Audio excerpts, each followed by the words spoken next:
श्री शिवाय नमस्तु। गणेश जी की प्रियता है दुर्वा। क्या प्रियता है? दुर्वा। कितनी दुर्वा गणेश जी को समर्पित करी जाती है? मात्र 5। कितनी? आज के जमाने में लोग गट्ठा बनाकर चढ़ा दें, वो अपनी जगह पर है। 5 दुर्वा पंचम इंद्रियों को वश में करने के लिए और भगवान के 5 जो स्वरूप हैं उनको अपने भीतर उतारने के लिए पंच। और दुर्वा में भी 3 गांठ। जब दुर्वा समर्पित करी जाती है तो उसमें नीचे दुर्वा की डंडी पर गांठ रहती है। 3 छोटी छोटी गांठें होना चाहिए।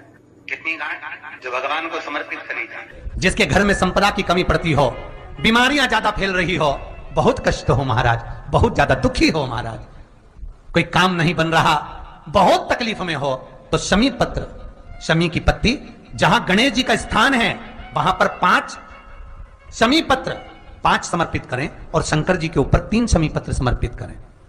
बहुत ध्यान देना। 5 शमी पत्र जहां गणेश जी का स्थान है शिवलिंग में वहां समर्पित करें। 3 शमी पत्र शिवलिंग के ऊपर समर्पित करें। 1 शमी पत्र शंकर जी की चौखट पर लेफ्ट भाग में, जाते समय आपका उल्टा हाथ, जब मंदिर से निकलो तो उल्टे हाथ पर लेफ्ट भाग में शंकर जी की चौखट पर समर्पित करें 1 शमी पत्र। और महाराज घी का दिया जहां लेफ्ट भाग में आपने शमी पत्र रखा है, मंदिर में ना दिया लगाकर बाहर की ओर जहां शमी पत्र रखा है उसके ठीक साइड में एक घी का दिया लगा दीजिए। केवल गणेश चतुर्थी से लेकर अनंत चतुर्दशी तक गणेश पुराण कहती है भगवान गणेश जी का, मोर ध्वज का, मयूर ध्वज गणेश का नाम लेकर जो ये दीप शमी पत्र चढ़ा देता है उसके घर से कभी रिद्धि सिद्धि नहीं जाती, वैभव प्रतिष्ठा नहीं जाती। कर देखो, गणेश जी महाराज और एक शंकर जी, ये 2 देवता ऐसे हैं जिन पे तुलसी नहीं चढ़ती। शंकर पर तुलसी चढ़ा दो तो व्यक्ति रोगीला होता चले जाता है, और गणेश जी को तुलसी चढ़ा दो तो व्यक्ति के घर का धन छिन्न हो जाता है महाराज।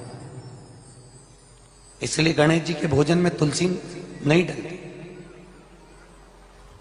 क्योंकि वृंदा देवी ने भगवान शंकर के पुत्र विनायक को देखकर विवाह का प्रस्ताव रखा था, पर गणेश जी महाराज ने कह दिया और तुमने तुलसा भी डाली, तो दोष लगा कि नहीं लगा?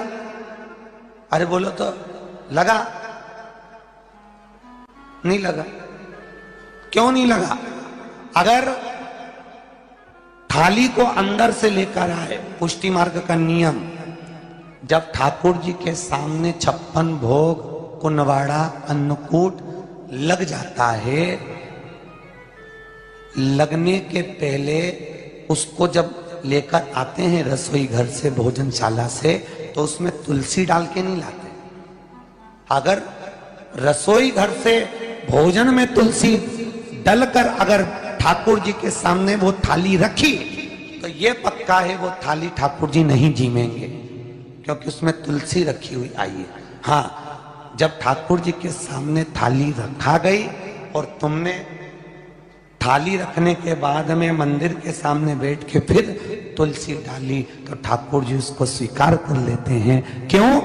क्योंकि 33 करोड़ देवी देवता एक जगह पर विराजमान हैं। जब हम थाली रखते हैं प्रथम देव उस भाग को ग्रहण कर ले। जब तक तुलसी डालते हैं प्रथम देव अपनी दृष्टि हटा लेते हैं। समय होता है, एक टाइम होता है, एक पल होता है, एक घड़ी होती है कि गणेश जी महाराज हमारे घर में आ गए। गणेश जी की सबसे पहली जो आरती हो, उस आरती के समय पर अगर धूप बत्ती जलाई जाए या गोबरी को जलाकर उसमें गूगल छोड़ी जाए और गूगल छोड़ने के बाद गणेश जी का नाम ध्रुम वर्ण कह दिया जाए तो गणेश जी को तुम्हारे घर की पूजा स्वीकार करना पड़ती है। बस वो समय हम जानते, हम तो बस उतना जानते हैं कि शिव महापुराण में लिखा और मुद्गल पुराण में लिखा, गणेश पुराण में लिखा, गणेश जी का एक नाम होता है ध्रुम वर्ण। क्या नाम है?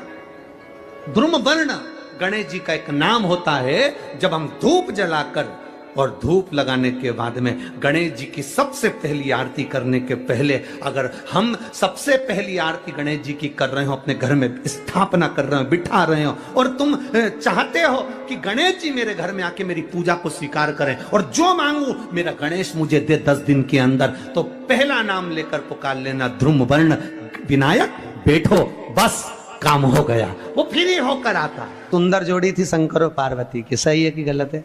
कभी नहीं झगड़ते थे।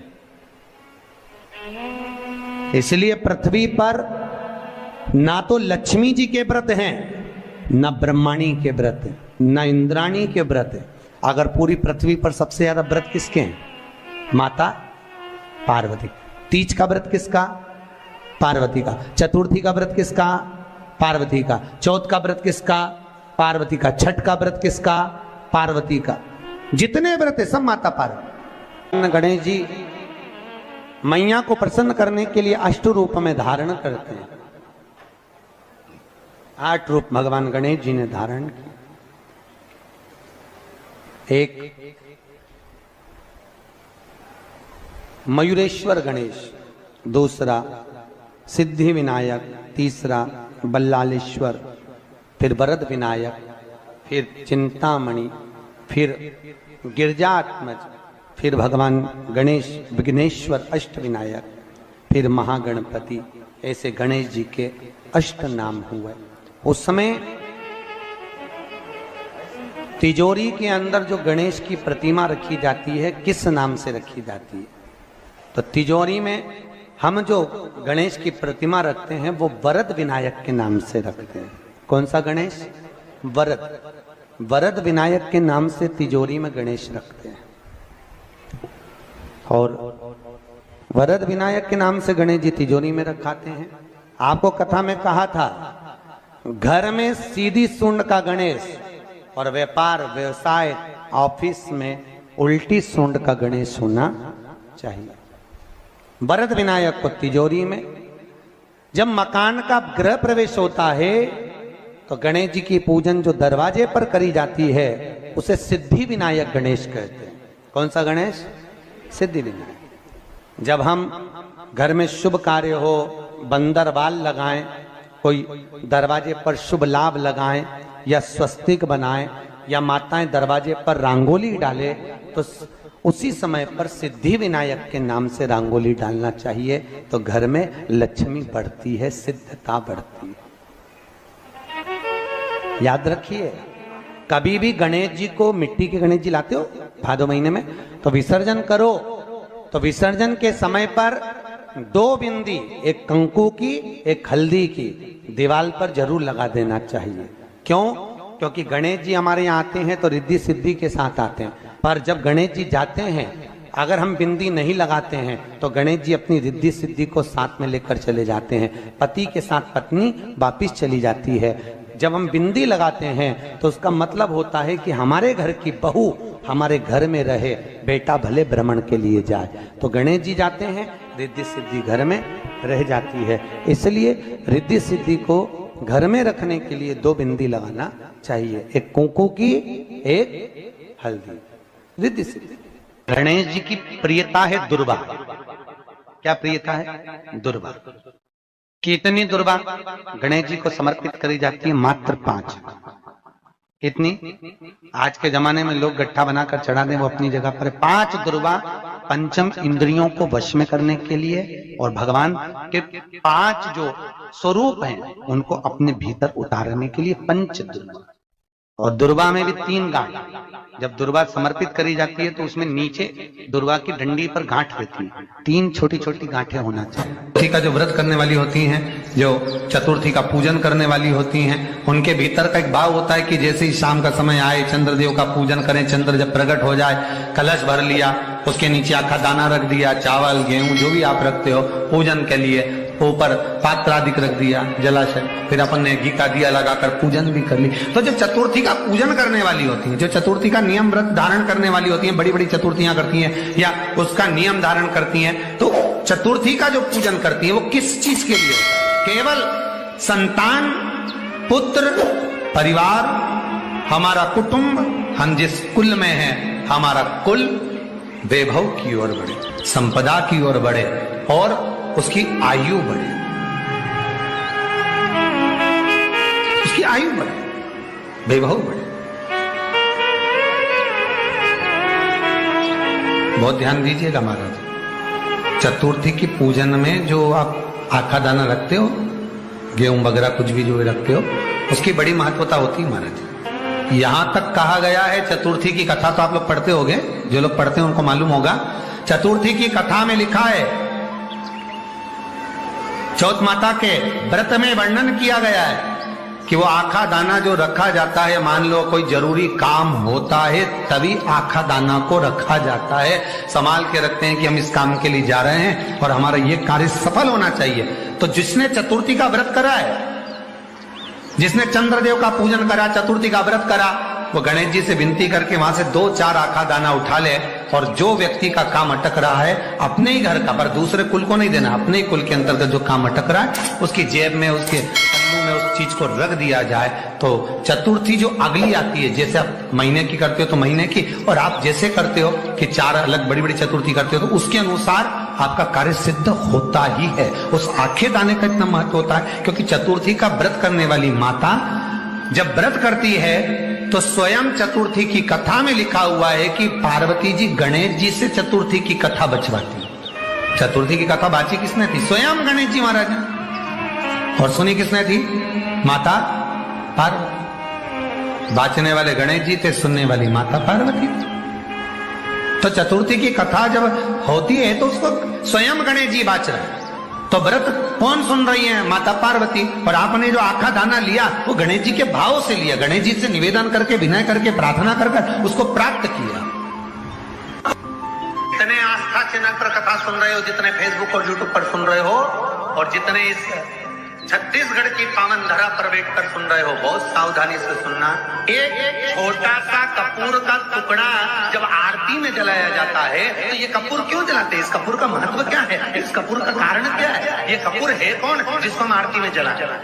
क्या जरूरत इस कपूर को आरती में जलाने की? क्या जरूरत इसको यज्ञशाला में जलाने की? क्या जरूरत है इस कपूर को पूजन में जलाने की? स्वयं गुरु बाबा कहते हैं, यदि कोई आरती में, पूजन में, घर में एक कपूर का टुकड़ा आरती के बाद में जब समर्पित करेगा तो उसको अश्वमेध यज्ञ का पुण्य प्राप्त हो जाएगा। अश्वमेध यज्ञ के पुण्य को पाने के लिए कपूर का टुकड़ा आज भी आरती में जलाया जाए। एक कपूर का टुकड़ा सुख का, इसीलिए हमारे यहाँ शास्त्र कहता है महाराज, जब आपको घर में अगर ऐसा लगने लगे कि 15 दिन से बहुत बेचैनी है, बहुत दुख तकलीफ लग रही है, कोई ना कोई बीमार पड़ रहा है, कुछ ना कुछ तकलीफें लग रही है, तो एक पीपल का पत्ता ले लो, उसके ऊपर एक कपूर का टुकड़ा ले लो, सारे घर में घुमाकर उसको दरवाजे के बीच मध्य में जलाकर रख दीजिए। थोड़ी सी जैसे 20 से 25 मिनट के अंदर मकान में एनर्जी वापिस आ जाएगी, उस भवन में एनर्जी वापिस हो जाएगी। 20 से 25 मिनट के अंदर एनर्जी वापिस। लग रहा है कि यहाँ नेगेटिव है तो उसको पॉजिटिव बनाया जा सकता है। रात को 12 बजे शंकर जी के मंदिर में शिवलिंग पर चढ़ी हुई बेलपत्री को उठाकर शंकर मंदिर का शिखर देखकर चबा चबा कर खा लीजिए। आपके पांव के घुटने बदलने की जरूरत नहीं पड़ेगी, ऑपरेशन की जरूरत नहीं। पेटता अलमस्तता। इस संवाद के अंतर्गत ये जो संवाद आया है, श्री गणेश जी महाराज ने श्री शैलम पर, कार्तिकेय महाराज की पावन धरा पर, मल्लिकार्जुन की पावन धरा पर, श्री शैलम में 3 प्रश्न श्री गणेश जी महाराज ने करे, और वो गणेश जी के 3 प्रश्न आपको भी ज्ञात होना चाहिए। पहला प्रश्न गणेश जी महाराज ने अपनी माता से कहा, माँ, मृत्यु लोक के अंतर्गत इस भूमि पर जन्म लेने के बाद में अगर व्यक्ति को वृद्ध अवस्था का सामना ना करना पड़े तो उसके लिए क्या करना चाहिए? सुन लेना जवान भाई, जितने भी बेटा बेटी बैठे हैं और जितने आस्था चैनल पर, फेसबुक, यूट्यूब पर सुन रहे हैं, बड़े ध्यान से सुन लेना कि मान लो कि हमें वृद्ध अवस्था देखना ही ना पड़े, उसके लिए क्या करना पड़े?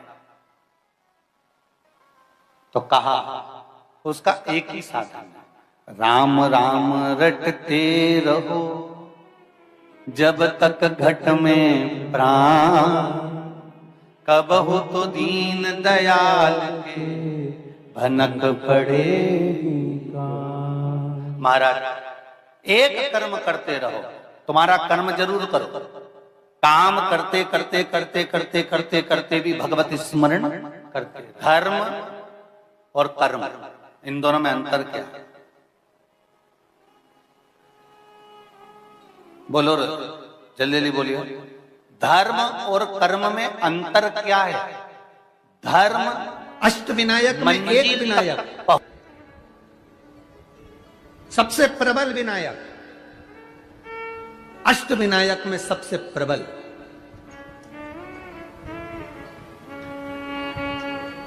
जहां के वृक्ष भी